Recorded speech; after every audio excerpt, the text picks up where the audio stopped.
Welcome to A Heart for Home Education. My name is America, mother to three, homeschooling in a Charlotte Mason and classical way. Today I'm going to be sharing some of the plans that I have for my Kinderleben student for next year. The early years of a Charlotte Mason education are about wonder, gentle growth, exploration, and fostering a love of God, God's world, and others. It must be protected and guarded by the mother teacher, not moving too quickly, taking care to not extinguish the flame of wonder and the love of learning.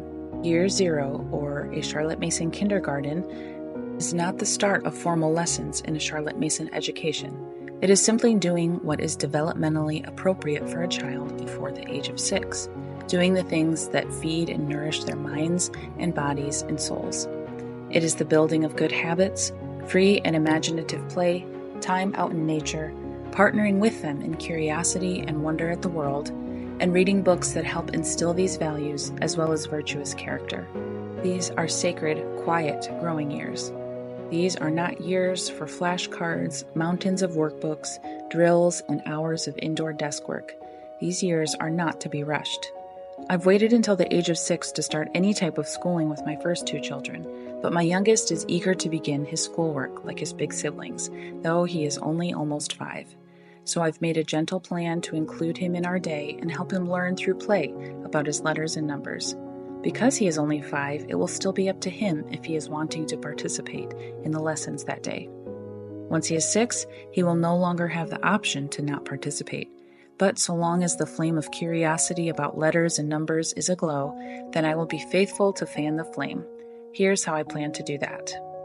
My main focus for the Kinderleben years would be to read really good books, read a lot of books. My 4-year-old, he will be 5 by the end of the summer. He hears a lot of books just because of what we are reading. He understands a lot of it, and he even asks to be included in narrations. And so I do let him try sometimes, but I never ask it of him. But I also want to be sure to give him a lot of good picture books, because although he can understand and receive a lot of the literature that we are reading, he is still forming his imagination, and so picture books are still really good for him. So I did make a video of my favorite Kinderleben reads. I never posted it, but if it's something that would be interesting to you, please let me know. I don't know how much of a Kinderleben audience we have. The books that he loves are Little Pilgrim's Progress, Beatrix Potter, James Harriet, anything by Margaret Wise Brown, Maurice Sendak, Marjorie Flack, Lois Lenski, and lots of other popular authors like that. Again, if you would like to see that Kinderleben favorite books guide, then please let me know and I will share that with you soon. At this age, we are still doing a lot of nursery rhymes and singing games as a family, of course, and just including him in what we are doing for our formal schooling, but not really requiring anything of him except to just be there and enjoy it. And kind of guarding those early years, but still giving them good ideas to feast on. After reading really good books and including him in all of the things that we are already doing, I am going to focus a lot of energy on early reading and teaching him to read. But since he is not 6, I will not require it. If he does not feel like doing it that day, we won't do it. But once he turns 6, that no longer is an option. We will do it whether he wants to or not. But so far he has wanted to, he is interested, he's engaged, he wants to do what his big siblings are doing. So this is what we are using for him. For learning his letters, this is sort of the Kinderleben plan that we have. So a lot of learning through play again. We have these wooden letters here that we can do a lot of activities with. We can do a lot of activities with these. What I will do is write on the chalkboard a series of different letters, and then he will grab the letters. I'll give him a little stash of letters to pull from, and he will match up the letters, and that helps him to just notice how the letters look different, and I will tell him what the letters say. And then this has been a hit with all of my children, these Alphabet Go Fish cards. Now they do have pictures on them, which a lot of phonics instruction books are against, but they've just worked for us. The kids can just kind of recall the animal and recall the sound that the letter makes. So, and because it's baby, it's the adult animal and the baby animal. They don't match the pictures, so they are still matching up the letters. So, and of course, when we are doing these, we are saying the letter sound and not the letter name. So I would ask, do you have a t? And they would look through, and even if they don't exactly know what the letter looks like, they are isolating that first sound so that they are hearing turtle begins with t, t. So this has always been a hit. The trick is to start off with a small stash of numbers, maybe 5 or 6 letters to start off with for your game. And as they master, you can add more and more, but just starting with a small amount of letters to begin with. This is our little sand tray. This is a Melissa and Doug toy set that I've repurposed. This is some dollar store sand, and as he advances, he will look at a letter here, or I'll give him one of these letters, and he will just write the letter in the sand. These are some of our favorite alphabet books. Curious George's ABCs is a good one. The animals, or whatever the illustration is, goes in the shape of the letter. So that's a fun one. Chipmunk's ABCs. I think this was mine when I was a kid. Museum ABCs. ABCs of art. So this one, again, just referring to the letter as its sound and not its letter name. This one has some beautiful art in it. And this one by Simply Charlotte Mason. This one gives several words to look for in the pictures to emphasize that sound. This is such a beautiful book. We will also gently be exposing him to this Abeka Handbook for Reading that I'm using with my daughter. And this one, I just love the way that it introduces phonics. So once he has most of his letter sounds mastered, we will move into using this. Whether that happens this year or next year, I'm not sure. And I also have the My Blend and Word book to practice those initial blends if we get to it. I'm not that concerned if we don't get to it this year. And to go along with that, I have the Abeka Basic Phonics Charts. And these flashcards, which I don't intend to use as just sit and drill flashcards. What I have been doing with them is taking them, working with a handful of them, and doing games with them. So you could place them around the room and say, run to the letter that says eh. And out of the 5 cards that I have out there, he should be running to the eh.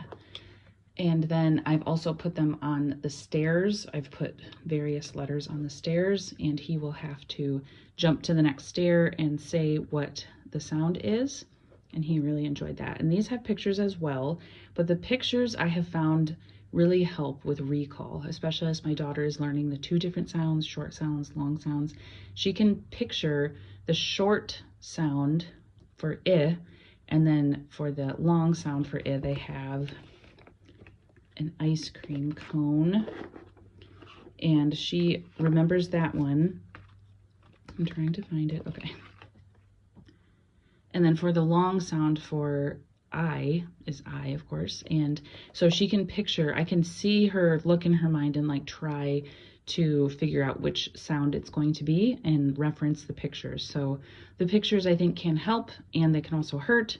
Sometimes in lessons in the handbook, I've had to cover up the picture so I know that she's just isolating the sound and that she knows that letter sound. So we can be watchful of that. As they get more comfortable, I have these Phonics Made Plain flashcards that are just the letters, just basic. So this is a great set once they definitely don't need the pictures. When he sits with us in church, I will give him a letter to look for on the bulletin, and he will go through and find all of that letter in the bulletin. He loves doing that. So for math, I think we will be doing these number stories books, which just book 1. This is free in the public domain.